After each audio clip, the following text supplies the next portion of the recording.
29 août 1949. L'aube se lève à peine sur la steppe du Kazakhstan, lorsqu'une lumière plus terrible que le soleil déchire le silence. Le sol tremble, l'air se comprime, puis un nuage colossal s'élève lentement au-dessus d'un horizon plat, infini, indifférent. C'est ici, au cœur de l'Asie centrale soviétique, que l'Union soviétique vient de procéder à son premier essai nucléaire réussi. En quelques secondes, le monde n'est plus le même. À Washington, le rapport arrive sur le bureau du président Harry Truman. L'homme qui croyait détenir, avec les États-Unis, le monopole de l'arme absolue, apprend que ce monopole vient de se volatiliser. La stupéfaction est d'autant plus violente que les propres services de renseignement américains avaient jugé impossible un tel succès avant au moins 1953, peut-être 1955. Moscou a donc pris Washington de court de 4 bonnes années. 4 années pendant lesquelles les stratèges du Pentagone pensaient dormir tranquilles. La nouvelle se répand dans le monde entier. Les journaux ouvrent leurs colonnes à toutes les hypothèses. Panne du contre-espionnage américain, génie fulgurant des physiciens soviétiques, audace d'agents qui auraient dérobé les plans secrets. Et très vite, des noms apparaissent. Klaus Fuchs, le physicien allemand transfuge, prit la main dans le sac. Julius et Ethel Rosenberg, ce couple new-yorkais que l'Amérique va jeter en pâture à sa propre peur. On en fera des procès, des livres, des films. Hollywood s'en emparera. On parlera longtemps de la taupe atomique. Mais tous ces personnages, aussi célèbres fussent-ils devenus, ne sont au fond que des figures sur un échiquier. On les a vus, photographiés, jugés. Derrière elles, il y a quelqu'un d'autre. Quelqu'un que personne, au moment de l'explosion, ne songe à chercher. Ni la CIA, ni le FBI, ni la Maison-Blanche, ni même, dit-on, les plus hautes sphères du Kremlin, ne prononcent ce nom-là. Et pour cause. Il est classé si haut dans les archives qu'il ne franchit jamais la porte des cabinets officiels. Pas de photographie, pas de portrait officiel, pas d'article de presse. Aucune trace visible. Une ombre. Une absence qui pèse plus que des présences entières. Cette femme a pourtant existé. Elle a marché, parlé, souri, pleuré peut-être. Elle a traversé le XXe siècle comme on traverse une fournaise, sans se retourner. Elle est, à sa manière, la véritable architecte d'un des tournants les plus décisifs de l'histoire humaine. Ce qu'on appellera plus tard l'espionnage atomique est un iceberg, et les Rosenberg, les Fuchs et les autres en sont seulement la partie émergée. La masse invisible, celle qui soutient tout l'édifice et que personne ne voit, c'est elle. Et pour comprendre qui elle est, il faut oublier un instant les fusils, les poisons, les micros cachés et les coffres forcés. Son arme à elle est d'une autre nature. C'est l'intelligence, le charme, et surtout un art presque surhumain, savoir écouter. Elle ne crochette pas les serrures, elle ouvre les âmes. Elle n'achète pas les consciences, elle les persuade. Elle n'opère pas dans les arrière-salles humides de la politique, mais dans les salons, les galeries, les jardins, les thés de 5 heures. C'est là, dans ces espaces que personne ne surveille vraiment, que se jouent les véritables batailles. Sa légende commence dans l'Europe centrale du début du siècle, dans les décombres des empires. Bucarest, Vienne, Paris, Berlin, New York, Los Alamos. Les capitales de la guerre, de l'art et de la science. Sur tous ces terrains, elle laisse une empreinte invisible mais ineffaçable. Au cœur de la guerre, dans un pays en apparence lointain, l'Amérique, et au cœur de l'Amérique, le projet le plus secret de l'histoire, le Manhattan Project, elle réussit ce que toutes les grandes agences du monde ont tenté et raté, s'introduire dans le sanctuaire. Pas en soudoyant, pas en faisant chanter, mais en se faisant une amie. Une amie très particulière. L'épouse d'un homme qu'on appellera le père de la bombe américaine. Robert Oppenheimer.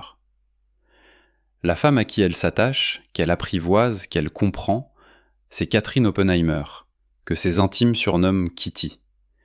Une biologiste brillante, une femme seule, délaissée par un mari entièrement dévoué à une œuvre titanesque et terrifiante. Une femme qui a soif d'être vue, d'être entendue, d'exister par elle-même. Et c'est précisément ce que l'espionne va lui offrir. Tandis que le contre-espionnage américain traque des physiciens, des ingénieurs, des transfuges, elle prend le thé dans le salon des Oppenheimer. On parle poésie, peinture, doute, fatigue, solitude. Pas une seule fois elle ne pose de questions sur le travail secret. Pas une seule fois elle ne prononce le mot bombe.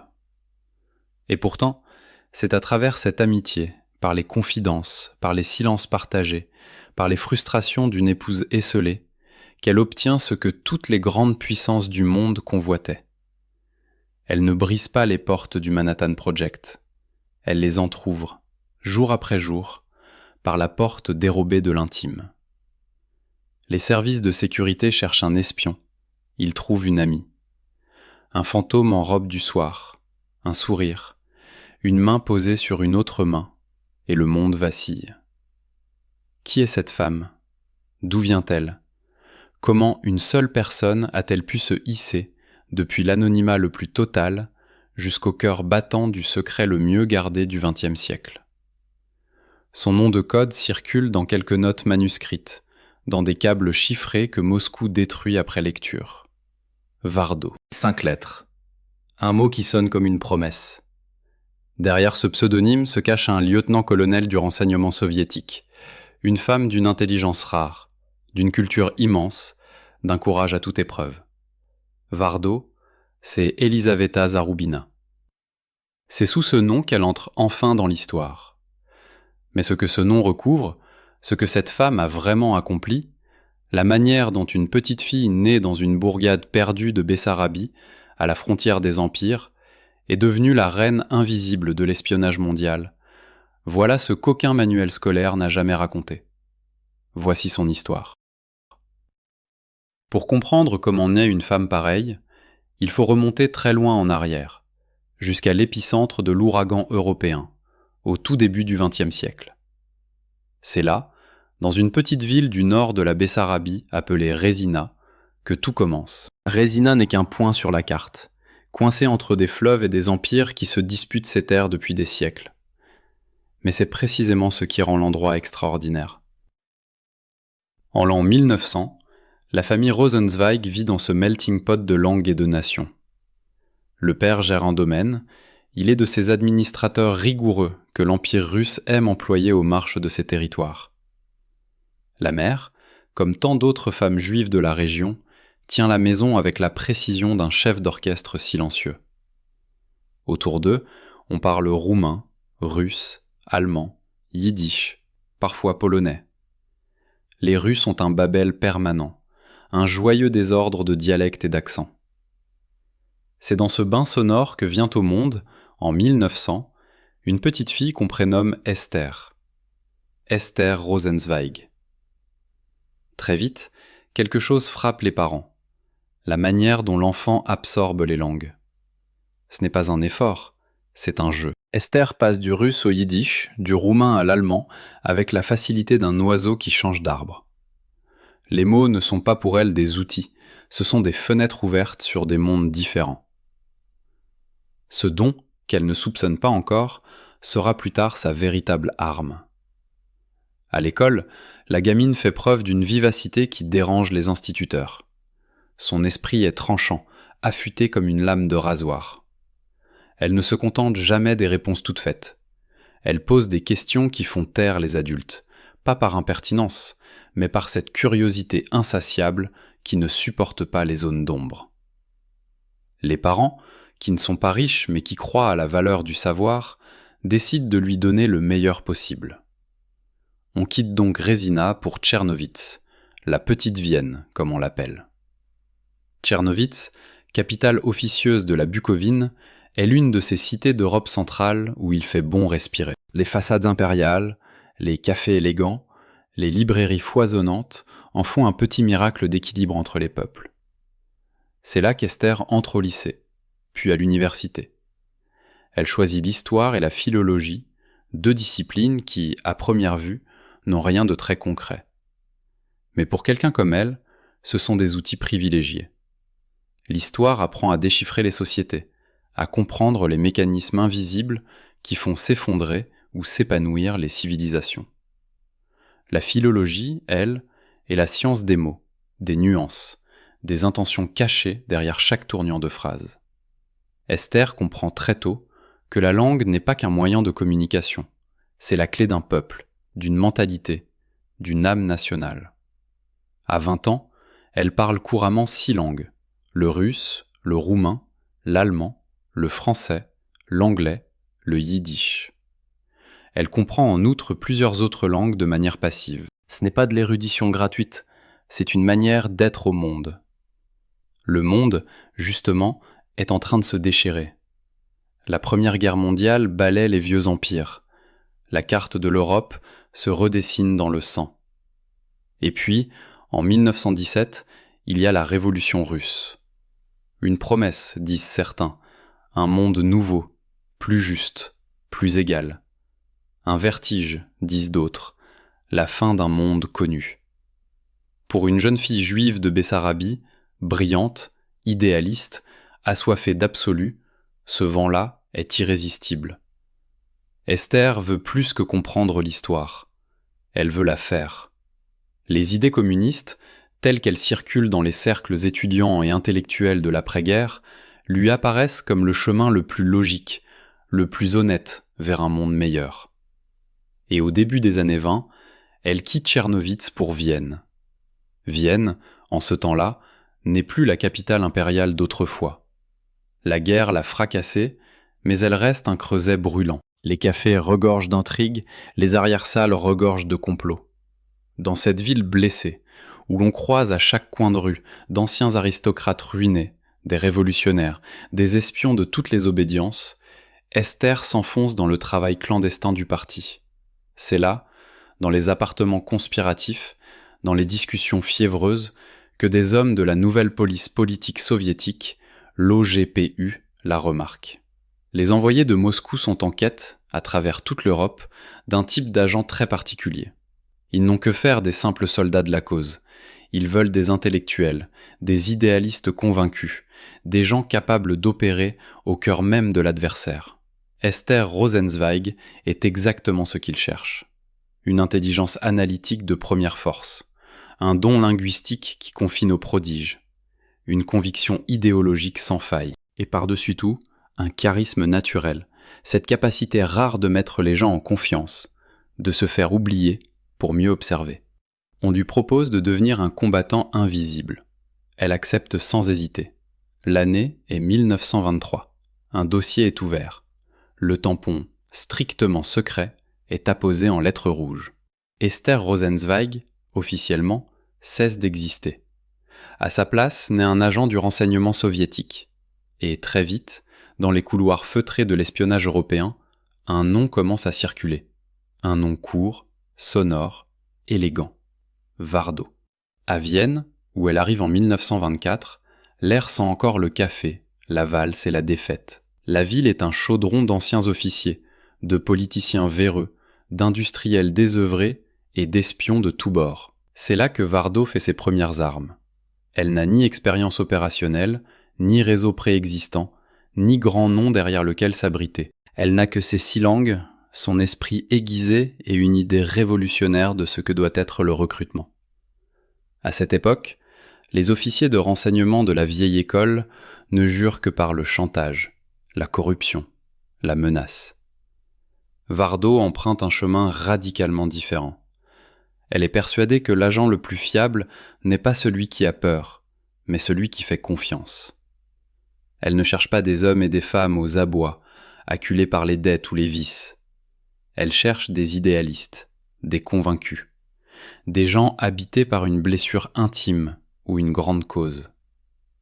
Elle s'intéresse aux intellectuels déçus par le capitalisme, aux scientifiques dont les travaux ne sont reconnus par personne, aux petites fonctionnaires humiliés par des supérieurs grossiers. Elle ne recrute pas, au sens brutal du terme. Elle se lie d'amitié. C'est tout un art. Elle sait écouter, Pas de manière passive, non, avec une précision redoutable. Elle pose 2 ou 3 questions, mais toujours les bonnes. Celles qui font remonter à la surface ce que la personne porte en elle depuis des années, sans jamais pouvoir le dire. Elle devient psychologue, confidente, miroir complice.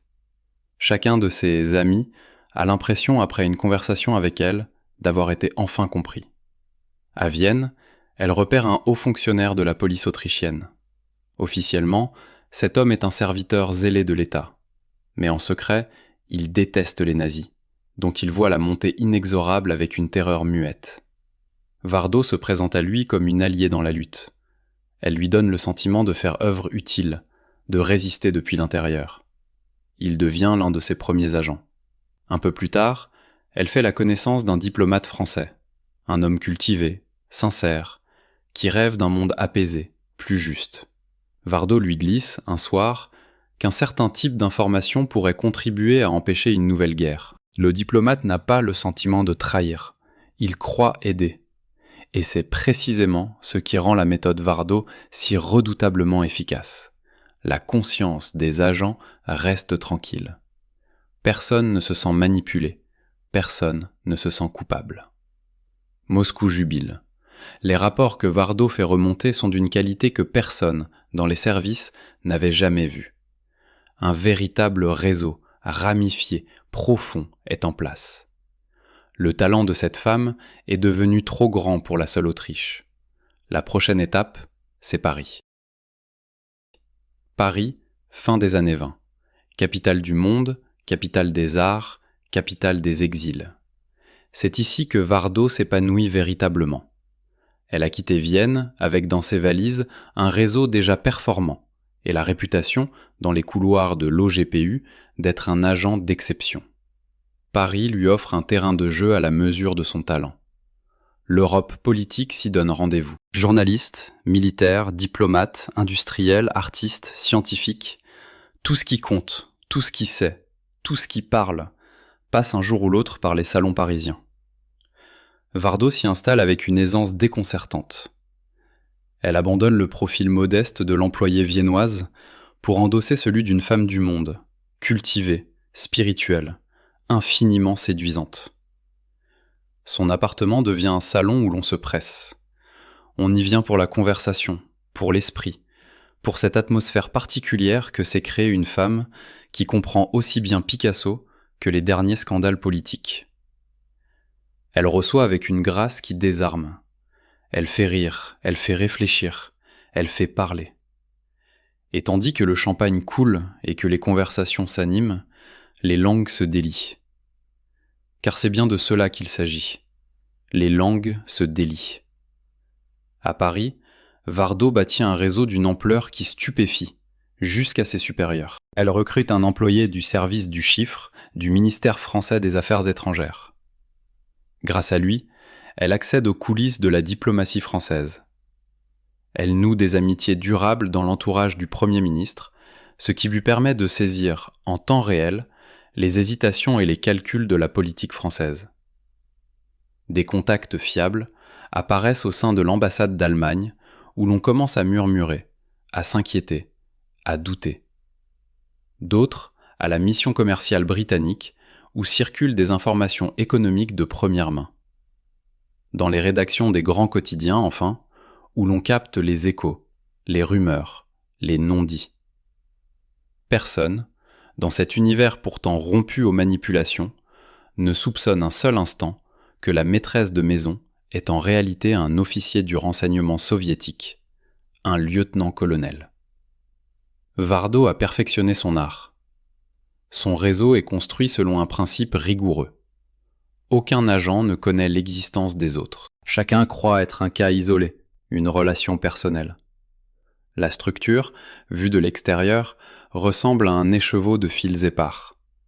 En réalité, c'est une toile d'araignée d'une précision géométrique, dont Vardo seul tient tous les fils. La légende est désormais en place, et c'est à ce moment précis que Moscou prend une décision qui va tout changer. Le centre, comme on dit dans le jargon du renseignement, veut tenter une expérience inédite. Associer ces deux meilleurs éléments dans une même équipe. D'un côté, Vardo, la virtuose du recrutement, l'artiste de la conversation, la psychologue. De l'autre, un homme aux qualités radicalement différentes, mais complémentaires. Il s'appelle Vassili Zaroubine. Officier passé par la guerre civile, homme d'action, volonté d'acier, courage physique à toute épreuve. Là où Vardo tisse des liens, Zaroubine bâtit des structures. Il est maître dans l'art d'organiser des réseaux clandestins, de gérer la sécurité d'agents, d'assurer la liaison avec Moscou dans les conditions les plus périlleuses. Son passé parle pour lui. Des opérations réussies en Chine, des missions dangereuses en Finlande. On le considère comme l'un des résidents les plus prometteurs de sa génération. Moscou ne lui demande pas d'être le supérieur de Vardo, ni l'inverse. On leur propose un dispositif totalement nouveau, la cellule familiale. Un couple marié, à l'étranger, soulève infiniment moins de soupçons qu'un agent isolé. Un homme et une femme peuvent tenir un salon, se faire des amis, fréquenter des cercles fermés, là où un célibataire se heurterait à 1000 barrières. Officiellement, on parle d'un mariage de couverture, purement opérationnel, dicté par les besoins du service. Mais dès la première rencontre, quelque chose de plus profond se dessine. Vardo et Zaroubine ne se découvrent pas seulement une estime professionnelle, ils se reconnaissent. Lui admire la finesse de son intelligence, cette manière qu'elle a de lire les êtres comme on lit un texte à voix basse. Elle est conquise par sa solidité à toute épreuve, sa loyauté absolue envers la cause qu'il partage. L'alliance qui se noue n'a rien d'artificiel. Très vite, le mariage de couverture devient un véritable mariage. Le tandem Zaroubine est né. Et c'est l'un des plus efficaces que l'histoire du renseignement ait jamais connu. Leur première épreuve de feu, c'est le Danemark. Une étape de transition, utile pour rôder la méthode. Mais la véritable mission, celle qui va les consacrer, les attend en Allemagne, au début des années 30. L'Allemagne de Hitler. L'endroit le plus dangereux de la planète à cette époque. Les rues sont parcourues par les chemises brunes. La Gestapo arrête au moindre soupçon. Une délation, un regard de travers, un nom inscrit sur une liste, et c'est la prison, la torture, la mort. Dans cette atmosphère irrespirable, les Zaroubines font bien plus que survivre. Ils bâtissent, à eux deux, un réseau qui pénètre jusqu'aux entrailles du régime. Vassili prend en charge l'architecture d'ensemble, la sécurité des contacts, la liaison radio avec Moscou. Vardo, elle, continue d'utiliser son arme favorite, la conversation, l'amitié, la confiance patiemment conquise. Elle repère des officiers de la Wehrmacht écœurés par les excès du nazisme. Elle recrute des fonctionnaires dans les ministères, des hommes qui voient avec effroi vers quelle catastrophe le pays se précipite. Elle noue même des contacts stupéfiants avec des employés de la Gestapo elle-même, des agents qui vendent des informations pour de l'argent ou par pur instinct de conservation. Les Zaroubines travaillent chaque jour au bord du gouffre. Une erreur d'à peine 1 mm, et c'est la mort. La Gestapo, les services de Himmler, les indicateurs innombrables, tout conspire à les faire tomber. Mais ils ont ce que peu de leurs adversaires possèdent, une intelligence aiguë de la psychologie humaine et un sens presque surnaturel du danger. À Berlin, leur union se trempe comme l'acier. Ils apprennent à se comprendre d'un regard, à anticiper le moindre risque, à se couvrir mutuellement dans les situations les plus explosives. La machine qu'ils mettent en place est d'une efficacité terrifiante. Des centaines de documents essentiels transitent vers Moscou. Plans militaires, données économiques, analyses politiques, noms d'agents, structure du pouvoir. Moscou sait, bien avant les chancelleries occidentales, que l'Allemagne se prépare à la guerre. La guerre que tout le monde redoute finit par éclater. Mais les Zaroubines, eux, sont déjà passés à l'étape suivante. Au moment même où l'Europe s'embrase, à l'autre bout du monde, dans le plus grand secret, une course insensée commence. Une course à l'arme absolue. Et c'est là, au cœur de l'Amérique, que Moscou va envoyer son arme la plus redoutable. La destination suivante, ce sont les États-Unis d'Amérique. Décembre 1941. Le monde brûle. Mais la vraie bataille, celle qui décidera de l'équilibre du siècle, ne se joue pas sur les champs de bataille. Elle se joue dans le silence des laboratoires, derrière des portes blindées, sous des collines du Nouveau-Mexique. Quelques jours à peine après l'attaque japonaise de Pearl Harbor, Vassili et Elisaveta Zarubin débarquent à New York. Leur couverture est parfaite. Vassili est officiellement 3e secrétaire de l'ambassade soviétique. Ils sont des diplomates en vue, attendus, reçus, respectés. Mais leur mission, elle, est d'un tout autre calibre. Le centre a donné un ordre d'une audace inouïe. Découvrir si les Américains travaillent sur une arme nouvelle, et si oui, obtenir toutes les informations possibles. L'Amérique, pour le renseignement soviétique, est une forteresse. Le FBI d'Edgar Hoover, méthodique, impitoyable, surveille la moindre trace suspecte. Le moindre faux pas peut signifier l'arrestation, l'expulsion, la disgrâce. Et derrière Hoover, il y a la jeune CIA, encore balbutiante, mais déjà à l'affût. Pour les Zarubin, l'erreur n'est pas permise. Mais ils ont un avantage décisif. L'expérience de l'Allemagne nazie, où ils ont appris à respirer dans l'air le plus vicié. À eux deux, ils forment un dispositif sans équivalent. Vassili assure la direction opérationnelle. Il supervise l'ensemble du réseau légal et clandestin, organise les liaisons, planifie les opérations. Il est le stratège, l'homme de l'ombre qui tire les ficelles depuis les coulisses. Elisaveta, elle, est sur le terrain. Son terrain à elle, ce sont les réceptions mondaines, les campus universitaires, les conférences scientifiques, les galeries d'art. Elle est partout et nulle part. Elle ne se déplace jamais sans avoir au préalable étudié la personnalité de ses interlocuteurs, leurs convictions, leurs failles, leurs espoirs.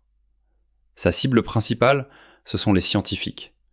Elle sait que nombre de physiciens américains, et plus encore ceux qui ont fui l'Europe nazie, partagent une vision du monde marquée à gauche. Beaucoup craignent que la bombe atomique, si elle existe, ne reste l'arme exclusive d'une seule nation. Beaucoup sont hantés par l'idée que le monopole atomique américain est une menace pour l'humanité. Elisaveta ne leur propose pas d'argent, ne les menace pas. Elle leur parle. Elle parle le langage des idéaux, des convictions, des grandes causes. Elle évoque la danger du fascisme, le devoir moral du savant, l'avenir de l'espèce humaine. Elle ne recrute pas, au sens classique du terme. Elle choisit ses mots avec une précision d'orfèvre, et ces mots, semés dans des esprits préparés, finissent par germer. Le réseau grandit, s'étoffe, se ramifie. Parmi les premiers et les plus précieux contacts d'Elisaveta, il y a un agent soviétique opérant aux États-Unis sous couverture commerciale, Yakov Golos. Grâce à lui, elle obtient un accès à des dizaines de sources au sein même des cercles gouvernementaux. Elle prend également sous sa coupe personnelle un groupe d'agents britanniques d'un type très particulier, issus pour la plupart de l'aristocratie et profondément convaincus de la justesse de la cause soviétique. Quand l'un d'eux, Donald Maclean, est muté à Washington, c'est Elisaveta elle-même qui devient sa liaison attitrée. Par lui, des informations ultra-secrètes du Foreign Office britannique parviennent à Moscou. Mais c'est dans le monde scientifique que la percée est la plus spectaculaire. Elisaveta noue des liens avec Leo Szilard, l'un des pères fondateurs du programme nucléaire américain. Un homme qui, après Hiroshima, sera hanté par le remords et deviendra l'un des plus farouches partisans du désarmement. Elle tisse des contacts parmi les ingénieurs et les techniciens qui travaillent dans les sites ultra-secrets d'Oak Ridge et de Los Alamos. Le dispositif qu'elle met en place est d'une sophistication remarquable. Certains agents fournissent des données techniques.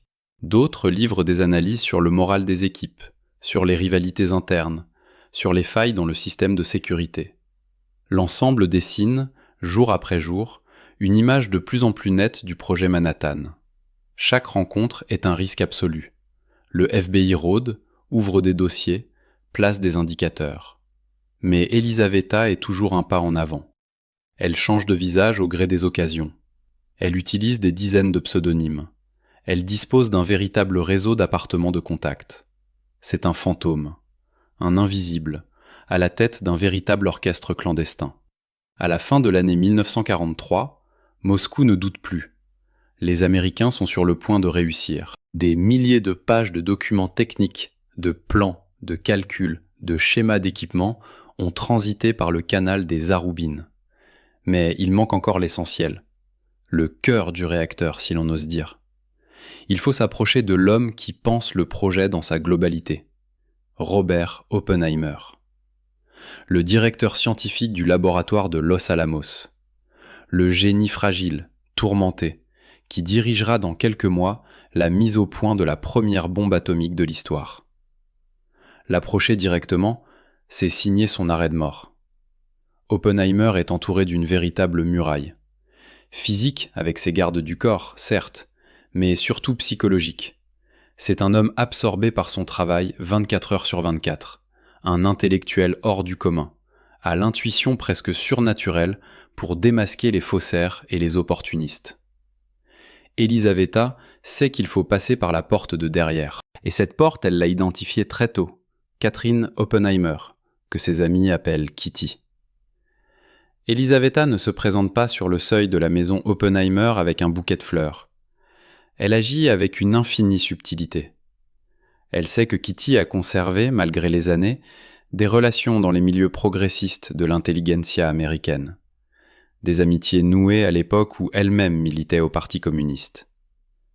C'est par l'entremise d'un sculpteur activiste, un ami commun, qu'est organisée une rencontre en apparence fortuite, lors d'une soirée de bienfaisance, dans le cercle des intellectuels new-yorkais. Elisaveta se présente à Kitty non pas comme la femme d'un diplomate soviétique, mais comme une Européenne érudite, sensible, infiniment cultivée, profondément inquiète du destin du monde. Elles parlent poésie, art, littérature. Elles échangent des considérations sur la solitude, l'angoisse du temps présent, la fragilité de la civilisation. Elisaveta ne pose jamais la moindre question sur le travail de Robert. Jamais. Elle dit, au contraire, avec une empathie feinte, combien il doit être difficile de vivre aux côtés d'un homme dont les pensées sont accaparées par une œuvre à la fois grandiose et terrifiante. Pour Kitty, qui se sent délaissée, esseulée, prisonnière de cette ville secrète de Los Alamos au milieu du désert, c'est une révélation. Elle voit soudain en Elisaveta non pas une espionne, mais le miroir apaisant de ses propres frustrations. La conversation coule, les rencontres se multiplient, l'amitié s'enracine. À table, dans des galeries, au téléphone pendant de longues heures nocturnes, Kitty se confie. Elle parle de son mari, de ses absences, de ses silences, de ses doutes. Elle décrit l'atmosphère pesante de Los Alamos, la paranoïa permanente du FBI, les disputes entre savants, les scrupules de Robert face à ce qu'il est en train de créer. Sans en avoir conscience, Kitty dessine sous les yeux d'Elisaveta la carte complète du projet Manhattan. Elisaveta, elle, écoute, compatit, et glisse, comme on sème des graines dans une terre fertile, des formules qui font leur chemin. Comme il serait terrible qu'une telle arme reste entre les mains d'un seul pays, ce serait la dictature sur le monde entier. La vraie loyauté du savant, ce n'est pas envers un gouvernement, c'est envers l'humanité. Kitty, pétrie de convictions anciennes, abreuvée de griefs envers un pouvoir américain qui ne l'a jamais épargnée, s'imprègne de ses paroles. Et, dans les rares moments d'intimité conjugale, elle les rapporte à Robert, sous une autre forme, comme des réflexions personnelles, des hésitations qu'elle partage avec lui. Oppenheimer, hanté par les mêmes questions, écoute. Il ne sait pas d'où viennent ses pensées. Il ne sait pas qu'une femme, dans un salon new-yorkais, les a distillées avec une précision d'horlogère dans l'esprit de sa femme. Mais ses pensées agissent. Oppenheimer, sans qu'il en ait pleinement conscience, devient moins rigide sur certaines questions de sécurité. Il accepte plus facilement d'intégrer dans le projet des scientifiques aux opinions progressistes, dont plusieurs sont déjà en contact avec le réseau d'Elisaveta. La boucle est bouclée. Elisaveta Zaroubine n'a jamais dérobé un seul plan. Elle n'a jamais forcé un seul coffre. Elle a fait quelque chose d'infiniment plus redoutable. Elle a infléchi, depuis l'intérieur, la volonté même du père de la bombe américaine. Une œuvre d'une pureté diabolique, d'une élégance presque musicale, totalement invisible. Au début de l'année 1944, les Zaroubines quittent l'Amérique au sommet de leur art. Leur mission est accomplie au-delà de toute espérance. toute l'information disponible sur le projet Manhattan, depuis les calculs théoriques jusqu'au plan des équipements, en passant par la localisation des sites secrets, a afflué vers Moscou en un flot continu. Il rentre au pays en héros, en vainqueur de la plus grande bataille invisible que l'histoire ait jamais connue. Ils s'attendent à des décorations, à des ovations, à la reconnaissance de la patrie. Ce qu'ils trouvent en arrivant à Moscou, c'est un tout autre accueil. Moscou, 1944. La capitale soviétique est une ville de contrastes brutaux. D'un côté, l'ivresse de la victoire qui se dessine à l'horizon. Les armées soviétiques avancent inexorablement vers Berlin. L'Allemagne nazie vacille, s'effondre. La joie gronde dans les rues, malgré les deuils innombrables. De l'autre côté, derrière les façades officielles, un froid plus ancien, plus profond, plus soviétique que tous les hivers de la steppe. La peur. Car pendant que les Zaroubines étaient en Amérique, le pouvoir s'est recomposé dans les coulisses du régime. Et l'homme qui tient désormais les rênes de la sécurité de l'État n'est pas Staline, mais celui qui aspire à devenir son successeur, son ombre, son serviteur zélé, devenu indispensable. Cet homme, c'est Lavrenti Beria. Beria, c'est la méfiance faite homme. Il ne fait confiance à personne. Il voit des traîtres partout, surtout chez ceux qui ont longtemps vécu à l'étranger, qui parlent plusieurs langues, qui ont respiré l'air de l'Occident. À ses yeux, les agents de la vieille génération, ceux qui ont passé des années à infiltrer les chancelleries, les salons, les universités d'Europe et d'Amérique, ne sont pas des héros.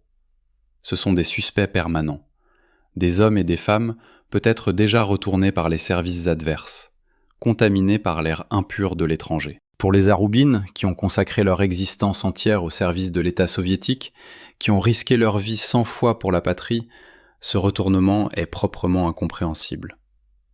Mais la machine est déjà en marche. Au lieu de la gratitude espérée, c'est la suspicion à froid qui les attend.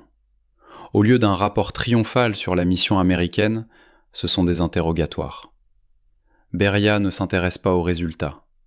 Il cherche des failles, des erreurs, des ambiguïtés, n'importe quoi qui pourrait salir ces officiers trop brillants, trop indépendants, trop dangereux pour son propre pouvoir. Sa question obsessionnelle est simple. Comment ces deux-là ont-ils pu passer des années aux États-Unis sans être retournés, manipulés, utilisés par le FBI? Pour Beria, la loyauté absolue n'existe pas. Toute réussite à l'étranger est forcément suspecte. Le coup frappe d'abord Vassili Zaroubine. Un jour, sur le bureau de Beria, atterrit un rapport. Ce rapport est en réalité un véritable réquisitoire, rédigé avec la précision venimeuse des carrières russes par un subordonné envieux. On y accuse Zaroubine d'avoir saboté sa mission, d'avoir dissimulé des informations au centre, d'avoir entretenu des contacts troubles avec des services américains. Les accusations sont grotesques, invraisemblables, contredites par les faits. Mais peu importe la vérité à Beria. Ce qu'il cherche, ce n'est pas la justice. C'est un prétexte pour écarter un général du renseignement trop populaire, trop respecté, trop autonome. La mécanique se met en branle. Vassili Zaroubine est suspendu de ses fonctions. Une enquête interne est ouverte. C'est l'appareil qui broie, lentement, méthodiquement, comme il sait si bien le faire. C'est dans ces heures noires que se révèle, une dernière fois, la trempe d'Elisaveta. Elle aurait pu se taire. Elle aurait pu, prudemment, faire profil bas, protéger sa propre carrière, sa propre survie. Elle ne le fait pas. Car Elisaveta n'est pas seulement l'épouse de Vassili, elle est sa camarade de combat. La dernière bataille, la plus terrible, elle va la mener. Et c'est contre le système auquel elle a consacré sa vie. Elle écrit des lettres, des dizaines de lettres, adressées aux plus hautes autorités du pays. Elle frappe aux portes, se rend dans les cabinets, démontre, fait à l'appui, l'absurdité des accusations. Elle prend des risques insensés. Car dans le système soviétique, défendre un suspect, c'est devenir suspect soi-même. La chute collective est à chaque instant possible. Le destin, pour une fois, épargne les Aroubines. On ne trouve rien qui puisse justifier les accusations. Vassili n'est pas fusillé, n'est pas envoyé au goulag. Mais le mal est fait. Leurs carrières dans le renseignement sont terminées. Les deux officiers les plus expérimentés, les plus doués, les plus décorés de leur génération sont relégués dans les limbes de l'administration. On leur confie des postes dérisoires au sein de l'appareil central, des fonctions sans réalité, sans influence, sans danger. La traduction est brutale. Les génies de l'ombre sont devenus de simples bureaucrates. Pour Elisaveta, c'est une tragédie d'une cruauté raffinée. La femme qui avait bâti les réseaux les plus complexes d'Europe et d'Amérique, celle qui avait tenu entre ses mains les fils de l'opération scientifique la plus sensible du siècle, est désormais condamnée à classer des paperasses. Celle qui avait obtenu les clés de la bombe atomique n'a même plus accès aux notes de synthèse de sa propre direction. Le triomphe qui devait être l'apogée de leur vie se change en disgrâce silencieuse, en humiliation quotidienne, en oubli organisé. Car il ne suffit pas d'avoir vaincu les ennemis extérieurs, encore faut-il survivre aux ennemis de l'intérieur. Le système qui les broie est précisément celui auquel ils ont tout sacrifié. Leur exploit, évidemment, reste classé secret défense. Leurs noms sont effacés des archives officielles, rayés des manuels, interdits de citation. C'est la dernière humiliation, la plus cruelle peut-être, l'anonymat officiel. Elisaveta Zaroubine s'éteint en mai 1971, quelques semaines avant son 71e anniversaire. La nouvelle passe inaperçue. Pas de gros titres dans les journaux, pas d'hommage national, pas de cérémonie officielle. Une mort aussi discrète que la plus grande partie de son existence. Son mari, Vassili, lui survivra, s'éteignant à son tour en 1972. Ces dernières années, Elisaveta les a vécues dans l'ombre, fidèle jusqu'au bout à ses secrets innombrables. Pourquoi ce nom est-il resté si longtemps sous le sceau du strictement secret ? La réponse est d'une cruauté toute politique. Reconnaître officiellement son rôle c'eût été admettre, pour les dirigeants soviétiques, que le bouclier atomique de l'URSS n'a pas été forgé uniquement dans les laboratoires d'Igor Kourtchatov et de son équipe, mais aussi dans les salons de l'élite américaine, grâce à l'intelligence et au charme d'une seule femme. Un tel aveu aurait brisé le mythe du triomphe scientifique purement soviétique. Son exploit était trop grand et, simultanément, trop gênant pour la propagande officielle. Ses méthodes, ses réseaux, ses agents étaient d'une valeur si inestimable que les révéler, même des décennies plus tard, aurait compromis des pans entiers de l'histoire clandestine. Son professionnalisme, en somme, a été à la hauteur de sa punition. La meilleure récompense qu'on pouvait lui offrir, c'était l'oubli total. Il faudra attendre la chute de l'Union soviétique, l'ouverture progressive des archives, pour que son nom commence, lentement, par bribes, à réémerger de la nuit. Des historiens, des chercheurs, des journalistes, ouvrant les cartons déclassifiés, tombent sur des câbles, des rapports, des notes manuscrites, où revient comme un filigrane la signature de Vardo. On retrouve sa trace à Vienne, à Paris, à Berlin, à New York, à Los Alamos. Le puzzle, pièce après pièce, se reconstitue. Et le portrait qui se dessine est celui d'une femme dont la véritable stature ne fait encore que se révéler. Car son legs dépasse de très loin les plans de la bombe atomique. Ce qu'Elisaveta Zaroubine a inventé, c'est une nouvelle manière de faire du renseignement. Elle a démontré, par la pratique, que l'espionnage le plus efficace n'est pas celui qui cambriole les coffres, mais celui qui recrute les âmes. Elle a mis au point ce qu'on appellerait aujourd'hui l'intelligence psychologique. Elle a travaillé non pas sur les vices des gens, mais sur leurs idéaux, sur leurs frayeurs, sur leurs convictions. Elle est la preuve vivante qu'un esprit aiguisé, une volonté inflexible, un don exceptionnel pour comprendre autrui, constitue une arme bien plus redoutable qu'un pistolet ou qu'un flacon de poison. Son histoire n'est pas un roman d'espionnage parmi d'autres. C'est le récit d'une femme qui, armée de son seul intellect, a infléchi le cours de l'histoire mondiale. C'est un rappel, aussi, que les grands événements ne se jouent pas uniquement sur les champs de bataille ou dans les salles de négociation. Parfois, leur épicentre se trouve là où personne ne songerait à le chercher. Autour d'une tasse de thé, dans une conversation à voix basse entre deux femmes, dont l'une savait simplement écouter. Cette femme avait un nom, Elisaveta Zaroubine, et désormais, vous le connaissez.